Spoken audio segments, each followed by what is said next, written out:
Alright, now that you've submitted all of your information into Dotloop, the next step is definitely to go ahead and get you started with the green sheet. A green sheet, think of it as like a financial cover sheet. It's what the form that the MCA needs in order to pay you. Think of Dotloop and the My Transactions section as the broker part of your transaction. The green sheet and the DA are the MCA portions of your transaction. Of course, they work really hand in hand with each other, and you can't have one without the other. But this is the part where it's fun for you because you'll get paid. So when you're ready to start your first screen sheet, what you're going to want to do, up here on the Technology tab, there's a drop down. You'll go down and click on Green Sheet. It's going to take you to a secondary page. Sorry, right here where it says Start a GSO. That's a green sheet.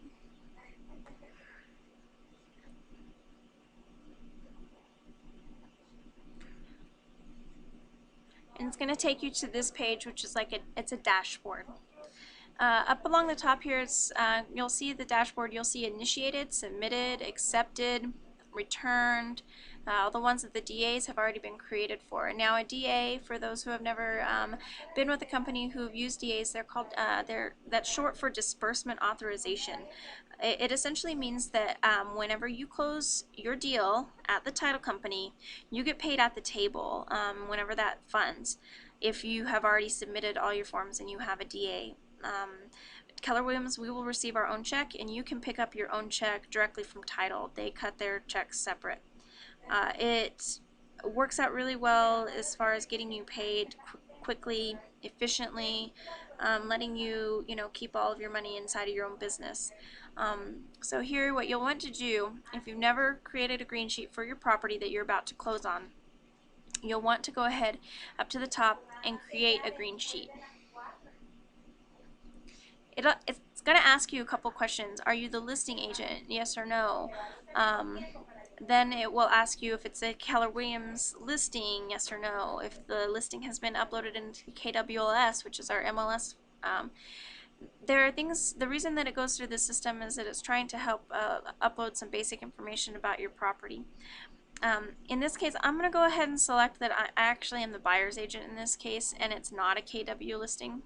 It's because I don't have anything in the KWS that I'm using. I'm using an example house. So we're going to go ahead and go straight to the green sheet. Now, if it was a KW listing and you had it in KWLS, it's going to pull information from an actual property that's already in the system, and it'll fill out a lot of information already for you. The information that's here in the red is going to be the stuff that you really need to fill out. It's required information. Residential or commercial, it's going to ask you for the contract date on that, the estimated close date. Which one, sir? Now, in this case, I'm going to kind of say that I have the buyer. If you have the listing and the sale, if you act as an intermediary, you'd put that. If you just are the listing, that would be that. If you have a referral that is coming in from another company, you'll want to go ahead and click right there on other, because you do receive payments from referrals. However, it's not really your listing, it's not really your buyer, so you'll want to go ahead and click other, and then that's the way we can get around it and pay you in the system. So in this particular case, I'm going to go ahead and click buyer sale, and it was property, not a lease. We're going to go ahead as a resale.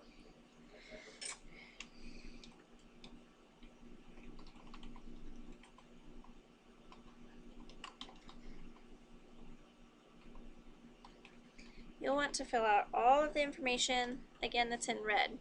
Now, if you have the MLS number, the MLS area, the subdivision, the more information that you can fill out, the better.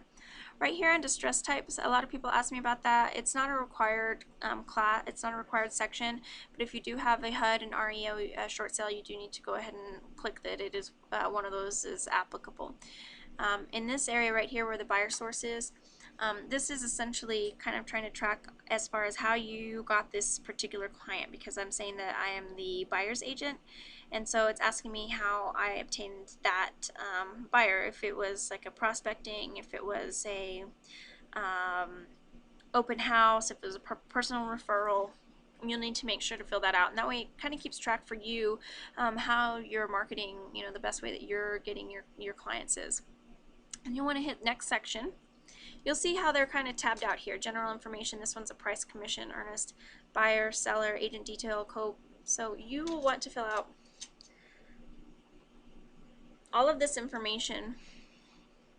Now, if you're going to get a percentage, I'm going to pretend I just made a lot of money on the sale of this building. Actually, maybe I should make it more accurate, huh? Okay. So you are either going to get a percentage or a flat rate on your close. Now you can also enter right here who the escrow and earnest, and then the amount that they held there at the title company. It auto calculates all of that information, so then you'll just go ahead and thumb through the buyer.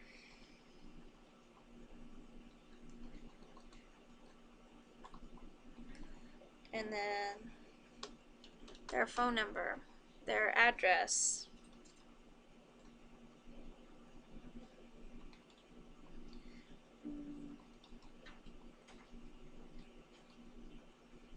you'll want to go ahead and fill in all of that information. Is the owner going to occupy the property or not? That's really useful in the case if you're going later in the year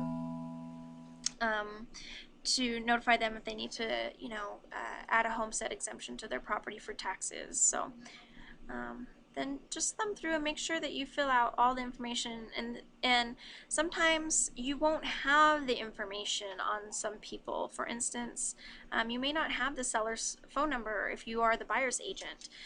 That's okay, but the buyer's name should be on the contract, or the seller's name should be on the contract, so use the information that you do have from the contract to fill out as much information as possible in all of these sections. Here, since you are the agent that's entering it, it should automatically enter you as the KW agent. Go ahead and be a buyer specialist, buyer sell, agency, buyer. What you'll want to do is fill out all of this information all the way down. If this is your very first transaction, you're going to make sure that this right here is split with the market center if you haven't capped yet. The same is for the cap on the agent royalty. Until you've reached your cap on the agent royalty, that's always going to click right there as bubbled in as no. And it automatically fills that there is a 6% royalty rate to Keller Williams in there.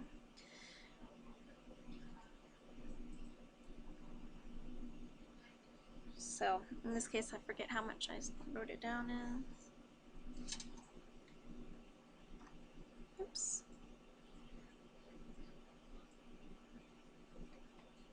Sorry. It's going to be one sales unit. Split. I'm at a 70% split. It should automatically fill that in.